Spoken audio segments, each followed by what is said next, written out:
when people say they're applying for jobs and they're not getting any hits. Stop applying for jobs, start connecting with humans.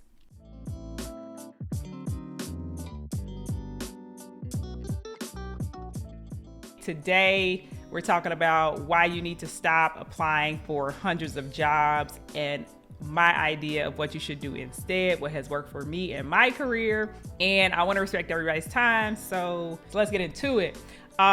We're talking about why you should stop applying on hundreds of jobs. And the first thing I want to do is I want to ask a question. Do me a favor, drop in the chat how many applications you think it takes to get a job.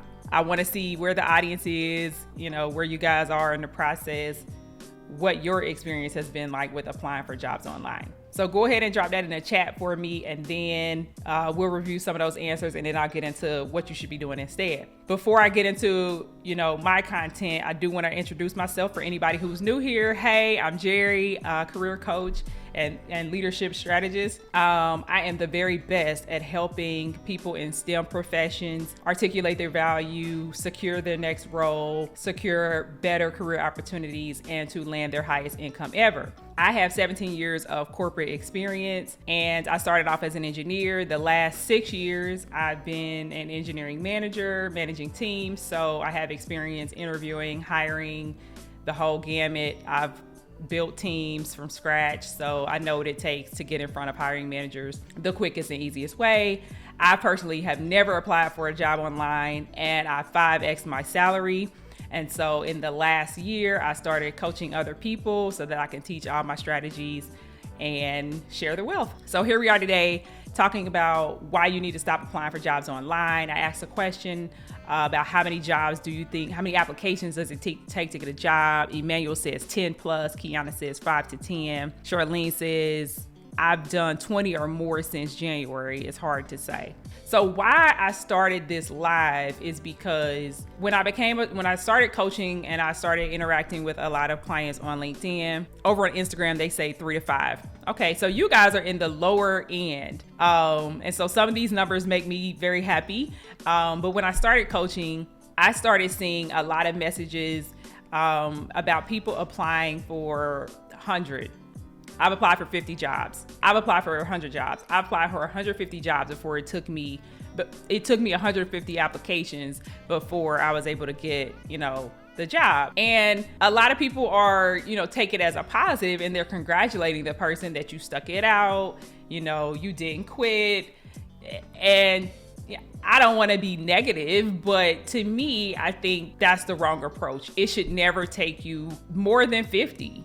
If you've applied for more than 50 jobs, you need to stop, reevaluate. Something is going wrong in the process. And that's frankly why I don't even apply for jobs online. I don't even suggest that is the first step for anyone when they're looking to secure the next role or anything like that, because it's just not a good strategy. And let me go into why. I think it's not a good strategy because you're just in line with everybody else.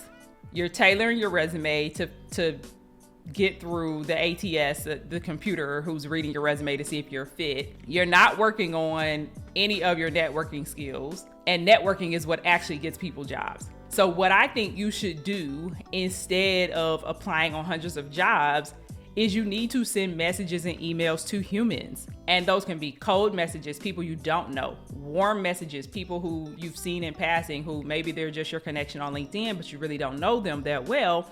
Or it could be a personal connection, someone you do know very well, who may know someone who works at the company you're interested in, or have friends who have experience that you're trying to get. And so that is my number one tip. When people say they're applying for jobs and they're not getting any hits, stop applying for jobs, start connecting with humans. And this is why I think you should start connecting with humans.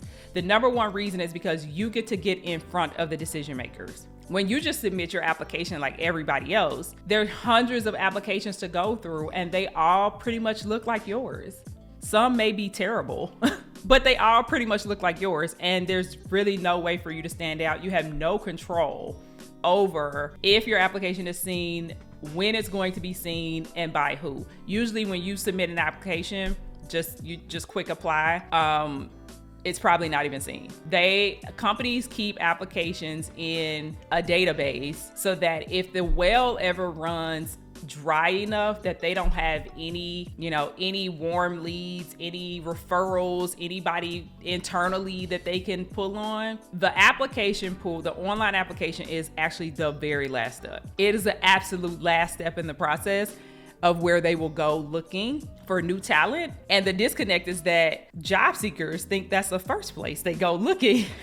And so you think, I'm submitting all these applications, I have more chances, when you're really just wasting your time and you have a very, very slim chance of getting noticed. I want to get some feedback from you guys. Does this make sense? Has anybody been aware or been told that recruiters and hiring managers are not actually looking in the online applications as a first stop, if ever? I want to see if you guys are aware of that.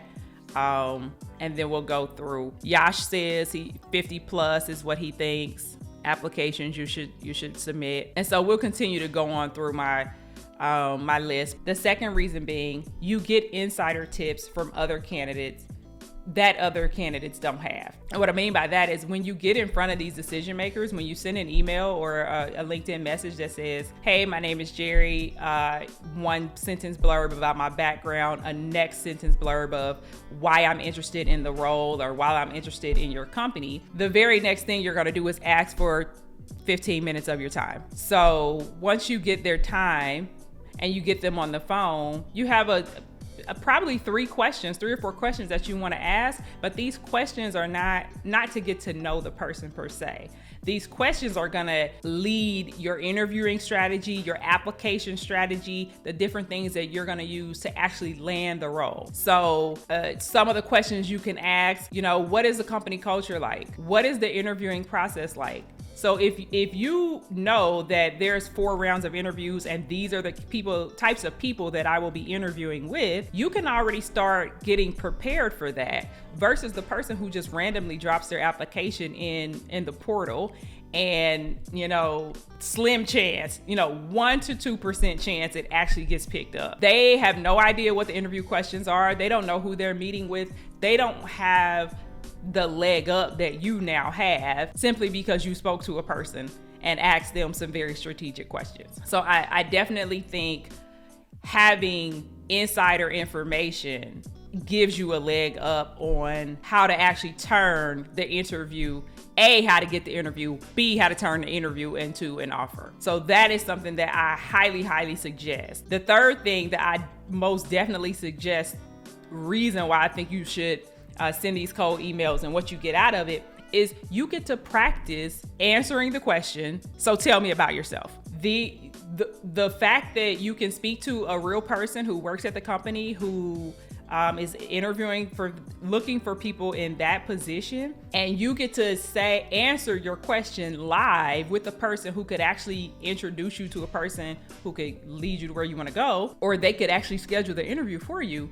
You already know that you've passed the first test. The biggest mistake a lot of job candidates run into is they don't practice. They have not vetted their answers with anybody. No one has actually heard you say this answer. You haven't even said it yourself out loud. And so when you get an interview, you're stumbling, you're nervous. But if I sent a cold email to a recruiter, I got her on the phone and she asked me to tell her about myself, and it led to further conversation, and she's like, oh really, tell me more about that. That's so cool. We're really looking for that kind of talent. You already know that I'm in the right place, I'm talking to the right person, and I'm saying the right things. And those are things, and that's a level of feedback that a lot of candidates just don't get until it's way too late, or you don't get it at all.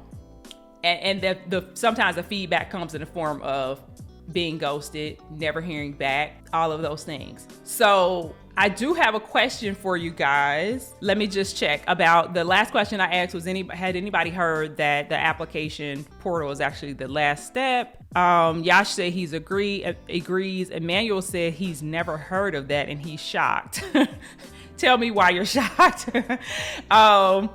I could see why, from an applicant standpoint, it seems like they've set up this process where they post a role, they're expecting people to apply, and then they're going to go through strategically. But the reality is that there are way too many job candidates for each role, and it's impossible for one or two people to get through hundreds and hundreds of resumes, especially when they're up against a hiring manager who's saying, I need someone today. The typical hiring process is already a month. You find the candidate, you phone screen, you get a couple rounds of interviews in. By the time you get to the offer, it's been 4 or 6 weeks already. So recruiters and hiring managers, they don't have 3 or 4 weeks to go through 1,000 resumes. They have to shorten the process somehow, some way. And you can help them shorten that process by hand delivering your resume, hand delivering yourself as a candidate, and saying, hey, I'm here to solve your problem. I'm the person. Stop the search. So that's definitely a way that you can get ahead and cut out the noise, as I like to say. I talked about another reason that it was good to send those messages and to get in front of humans is being able to practice your tell me about yourself. Has anybody actually practiced that tell me about yourself? Like, have you practiced it with someone other than, and I say that because I've interviewed hundreds of candidates, and typically when I ask that question, you should be able to just rattle it off. And I'll give you another little sneak tip about what that answer should look like. It should be who you are, what your skill set is, what you're looking to do next, and why are you here in this interview? If you can answer all of those questions in the first few minutes, people will continue the conversation with you. But a lot of people have no idea where to even start with that. And the reality is that if you don't know where to start, you're better off practicing, in a 15-minute coffee chat with someone than you are, when there's been a whole round of interviews scheduled and you speak to 4 or 5 different people and it doesn't land with any of them. And what's worse, most people, they switch it up every time they talk to a new person. No, we're looking for consistency here. You should be saying the same thing over and over and over again. That's how you get really good. Kiana says, yes, the elevator speech. You have to have your elevator speech down. And it's not who you are, what school you went to, and what degree you have. Your elevator speech answers the question, why are you here and what can you help me do? So I'm glad to hear that some of the people on LinkedIn have practiced and they understand that. I want to give you guys some time to drop some of your questions that you may have about reaching out to humans, sending cold messages, sending messages on LinkedIn and emails to people that you don't know, because I do get a lot of questions about that. Actually, last week in my live, someone asked, how do you go about that? So I want to give you all a chance to ask me, how do you really go about that, and what are some of the best questions to ask? For me, I like to tell the story that when I was looking for a role, I actually landed my job at Tesla from a cold message. I scoured LinkedIn. I was looking for recruiters who were looking for people with my skill set, with the title of job that I was looking for. And I probably sent about 5 or 6 messages, and the very first recruiter that I hit up, it was a hit. She responded within the hour. Where's your resume? Let's talk more. And the process went, very quickly from there. And so what I do want to say is that you don't have to worry about perfection, right? What if I don't find the right person? If you say the right thing in your message or your email, the person that you've contacted, they will introduce you to the right person. They will put you in the right place, because they'll say, hey, I'm not recruiting for that role, but I know a colleague who is. Let me forward you over. It's all a part of making this whole recruitment process easier, because you have to think about the recruiters. They're real people. These hiring managers, they're real people. They have many, many responsibilities, and they're just like us, right? If we can find a way to make our jobs easier, we will. We're going to take that shortcut. And for them, the shortcut is a referral or the candidate coming to them. Because quite honestly, they just don't have time to get through everything. Emmanuel says, I actually have an interview tomorrow morning and I'm nervous about the question, tell me about yourself. So don't be nervous about it. I think to master that question, you're going to say, who you are, what your background is as it relates to the role. So I'm just going to say project manager role. If the role's a project manager role, what experience in your background can you draw upon that is applicable to this role that you're talking about today?